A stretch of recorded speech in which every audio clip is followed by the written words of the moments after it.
सानो जातसँग गई भनेर माइतीले जिउँदै मारे श्रीमानको पनि भिरबाट लडेर एकै दिन मृत्यु भएको छ। विज्ञान र प्रविधिको युग भनिने यो 21औं शताब्दीमा पनि अझै हाम्रो देश नेपालमा पनि मान्छेहरू अन्धविश्वास र रूढिवादी परम्पराको पछाडि लागेको देख्दा नै हामी अनुमान लगाउन सक्छौँ कि हामी नेपाली कति पिछाडिएका छौँ। अरू देशका जनशक्ति चन्द्रमा लगायत अन्य ग्रहमा बस्ती बसाउने कुरामा तल्लीन रहँदा हाम्रो देशमा भने अझै मान्छेहरू जातपात छुवाछुतदेखि लिएर स्त्री अन्धविश्वासलाई लिएर झगडा गरिरहेका छन्, जुन आफैमा एउटा लज्जास्पद विषय रहेको छ। भनिन्छ माया अन्ध हुन्छ, जब मान्छे मायामा पर्छ तब उसले वरिपरि माया सिवाय केही देख्दैन।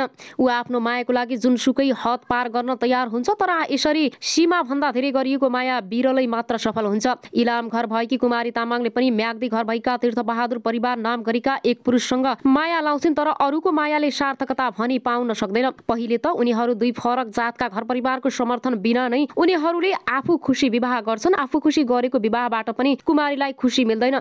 3 छोरीहरू जन्मेपछि उनका श्रीमानको भिरबाट लडेर मृत्यु हुन्छ, जसले उनको जीवनमा आँधीबेरी नै ल्याउँछ। परिवारले त उनको मायामा साथ दिएन, भगवान पनि उनको माया प्रेमको शत्रु बनेर निस्के। कलकलाउँदो उमेर 3 छोरीहरूको बोझ, तर उनी अहिले एक्लै अनि सामर्थ्यहीन भएकी छिन्। उनी कुमारी तामाङ आज मिडियामा आफ्ना दुःख अनि पीडा भरिएको मन लिएर आफ्ना 3 छोरीहरूसहित मिडिया सामु आएकी छिन्। जात नमिले पनि मन मिलेपछि तीर्थबहादुरसँग आफ्नो परिवारले आफ्नो जात ढाँटेर भए पनि विवाह गरिन् उनले। तर विवाह गरेको केही समयपछि नै तीर्थबहादुर छेत्री नभएर परिवार भएको कुरा बाहिरियो। जात थाहा पाएपछि त यता माइती पछिको लागि आफू मरेको सरह भएको उनी बताउँछिन्। श्रीमान विदेश गए तर खासै राम्रो कमाई भने गर्न सकेनन्, उल्टो ऋणमा परेको र त्यसपछि बुढाले दैनिक ज्याला मजदुरी गरेर नै घर खर्च टारेको उनी बताउँछिन्। पछाडि डोको भरि स्याउ सुन्तला र अगाडि नानी बोकेर पनि आफूले पेट पाल्नुपर्ने स्थिति समेत आएको उनी बताउँछिन्। विवाह भएको 12 वर्षपछि श्रीमान भिरबाट लडेर मरे। अहिले एक महिलाको घरमा झाडु पोछा गरेर आफ्नो जीविका चलाइरहेकी उनी।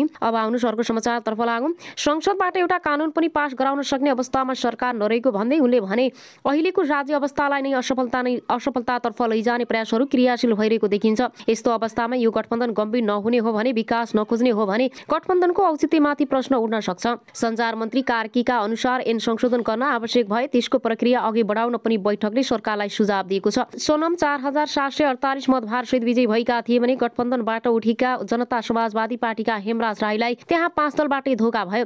प्रदेशतर्फ सोनामले 42 जना सांसदको 2016 मतभार ल्याउन सफल भएका थिए। पराजित जसपाका हेमराज राईले 49 सांसदको 2352 मतभार ल्याए। राईले यो हारलाई आफ्नै व्यक्तित्वको कारण पनि भनेर चित्त बुझाएका छन्। साथै प्रदेशमा सोनमले एमालेबाट एक्लै जित निकाल्दा पनि निराश भएनन्। हेमराज उनी जयन्तीलाई भेट्न शुक्रबार विराटनगर स्थित इस्टर्न स्टाफ होटल पुगे। नाताले दाजु पनि एकै गाउँका हेमराजले हार्दा जयन्तीलाई चित्त दुखेको रहेछ। गठबन्धनबाटै धोका हुँदा हारेका हेमराजलाई देख्ने बित्तिकै जयन्ती भावुक हुँदै रुन पुगिन्। प्रदेश 1मा जयन्ती र झापाका गोपाल बहादुर बस्नेत जित्न हारेका हेमराजले विराटनगरमै पुगेर उनीसँग मिलेका छन्। अब आउनुहोस् अर्को समाचारतर्फ लागौँ।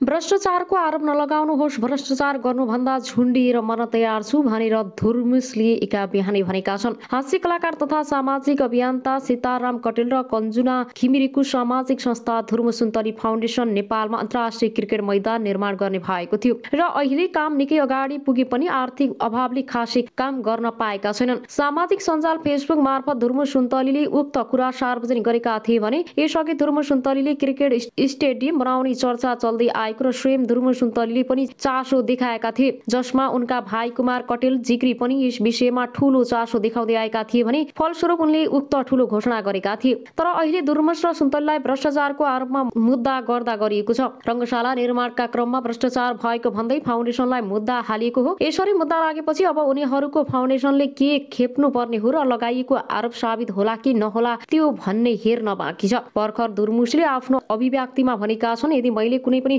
परियोजनामा त्रुटि कमी कमजोरी गरेको रहेछु र कहीँ अनियमितता गरेको रहेछु भने मलाई जे सजाय दिए पनि म भोग्न तयार छु। यदि कसैलाई केही कन्फ्युज हुन्छ भने म त्यही छु। रङ्गशालामा हामीले गरेको हिसाबले जो कोहीले पनि गर्न सक्नुहुनेछ, तर हामी मौन बस्यौं, यी कुराको हामीले खण्डन गरेनौं। भन्दैमा यो भनेर कृपया कसैलाई अपिसा नलगाइदिनु होला। म विनम्रतापूर्वक अनुरोध गर्न चाहन्छु, रङ्गशाला बनोस्, सबै खेलाडीहरूको लागि होस् भनेर एउटा सहयोगी भूमिका निर्वाह गर्न अगाडि बढेको व्यक्ति मात्रै हो। हामी त्यस्तो कुनै ठुलो व्यक्ति होइन, त्यसरी लाग्या व्यक्ति हुँ, तर आज किन शिकार भइरहेछु, यस्तो रे उस्तो रे भन्दै वास्तविकता के हो भन्ने कुरा हेर्नुपर्छ। अझै सबै कुरा हामी संस्थागत रूपमा सार्वजनिक गर्ने तयारीमा छौँ, छिट्टै गर्नेछौँ। अब आउनुहोस् अर्को समाचारतर्फ लागौँ। जेठभित्र स्थानीय तहको चुनाव गर्न सत्तारूढ गठबन्धन तयार भएको छ। सत्तारूढ गठबन्धनमा रहेका दलहरू जेठ साताभित्र स्थानीय तहको निर्वाचन गर्न तयार भएका छन्। शनिबार साँझ प्रधानमन्त्रीको सरकारी निवास बालुवाटारमा बसेको सत्तारूढ गठबन्धनका शीर्ष नेताहरूले बैठकले जेठभित्रमा स्थानीय तहको निर्वाचन गर्न सरकारलाई सुझाव दिने निर्णय गरेको हो। बैठकमा सहभागी सञ्चालन तथा सूचना प्रविधि मन्त्री ज्ञानेन्द्र बहादुर कार्कीले जानकारी दिए। उनका अनुसार गठबन्धनको निर्णयपछि अब सरकारले निर्वाचन आयोगसँगको परामर्शमा स्थानीय तहको निर्वाचनको मिति तोक्नेछ।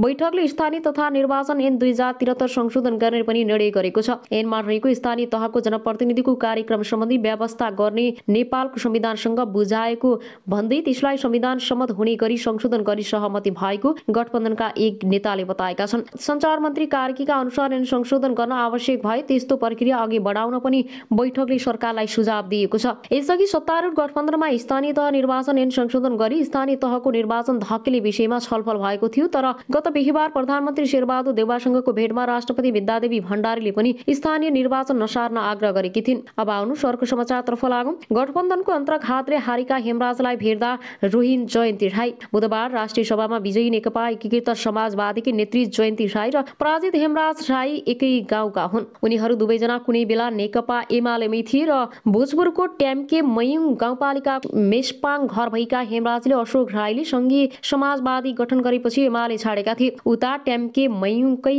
खोटाङ घर भएकी जयन्ती पनि केही समय अघि एमालेलाई बाई बाई गर्दै एकीकृत समाजवादीतिर लागेकी छन्। एमाले केन्द्रसम्म पुगेका भोजपुरका यी दुई चर्चित नेता अहिले अलग अलग पार्टीमा छन्, तर ओल्लो पल्लो गाउँका यी दुई दाजु बहिनीले राष्ट्रिय सभाको यो निर्वाचनमा पनि फरक फरक परिणाम भोग्नु पर्यो। 5 दलीय गठबन्धनबाट प्रदेश 1 मा 5 दलीय गठबन्धनबाट उम्मेद्वार रहेकी जयन्ती सजिलै विजय भइन्। राईले प्रदेश सभाका सांसदहरूमा 52 जनाको 2496 मत पाएकी थिइन् भने स्थानीय तहका प्रतिनिधिहरूमा 122 जनाको र 2196 मतभार पाएकी थिइन्। तर उता प्रदेश 1 मै अल्पसंख्यक क्षेत्रबाट राष्ट्रिय सभाको निर्वाचनमा उठेका हेमराज भने एमालेका सुमन ग्याल्जेन शेर्पासँग पराजित भए। सोरम 4734 मत भार सहित विजयी भएका थिए भने गठबन्धनबाट उठेका जनता समाजवादी पार्टीका हेमराज राईलाई त्यहाँ 5 दलबाटै धोका भयो। प्रदेशतर्फ सोनमले 42 जना सांसदको 2016 मतभार ल्याउन सफल भएका थिए भने पराजित जसपाका हेमराज राईले 49 सांसदको 2352 मतभार ल्याए। राईले यो हारलाई आफ्नै व्यक्तित्वको कारण पनि भनेर चित्त बुझाएका छन् भने साथै प्रदेशमा सोनमले एमालेबाट एक्लै जित निकाल्दा पनि निराश भएनन् हेमराज। उनी जयन्तीलाई भेट्न शुक्रबार विराटनगर स्थित इस्टर्न स्टार होटल पुगे। नाताले दाजु पर्ने एकै गाउँका हेमराजले हेर्दा जयन्तीलाई चित्त दुखीको रहेछ। गठबन्धनबाटै धोका हुँदा हारेका हेमराजलाई देख्ने बित्तिकै जयन्ती भावुक हुँदै रुन पुगिन्। प्रदेश 1 मा जयन्ती र झापाका गोपाल बहादुर बस्नेतले जित्दा हारेका हेमराजले विराटनगरमै रहेर गठबन्धनबाट जित्नेलाई बधाई दिएका थिए। हारलाई स्वीकारिसकेका हेमराजले जयन्तीलाई बधाई दिँदै खाँदा लगाएर कार्यकाल सफलताको शुभकामना दिए। तर हेमराजले खाँदा लगाइसकेपछि जयन्तीले मन थाम्न सकिनन् अनि त्यही रुन थालिन्। उनी हेमराजलाई अङ्गालो हालेर रोइरहिन्।